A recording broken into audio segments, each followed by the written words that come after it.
अस्सलाम वालेकुम जी।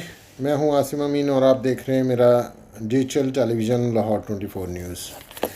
क्योंकि कुछ दिन से आपको पता है कि बजट पे ही सारी बहस चल रही है और आज मैं थोड़ा सा अपनी आवाम को बताता चलूं कि गरीब को तो कोई रिलीफ ना मिल सका, लेकिन सेनेट और चेयरमैन सेनेट को जो है उसको तगड़ा रिलीफ मिला है। उसके अलावा स्पीकर कौमी असम्बली को रिलीफ मिला, जिनकी सैलरियाँ 2 लाख थी, 2 लाख से 21 लाख रुपए तक चली गई।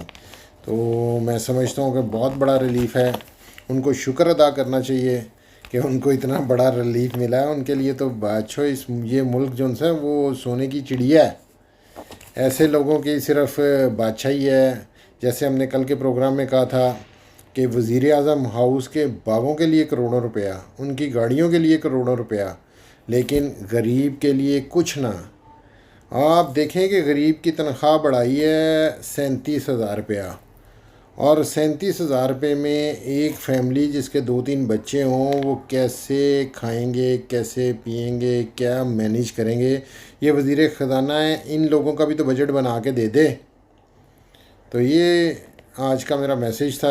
कल एक नए प्रोग्राम के साथ आपकी खिदमत में हाजिर होऊंगा। अपने मेज़बान को इजाज़त दीजिए। अल्लाह ने के बाद।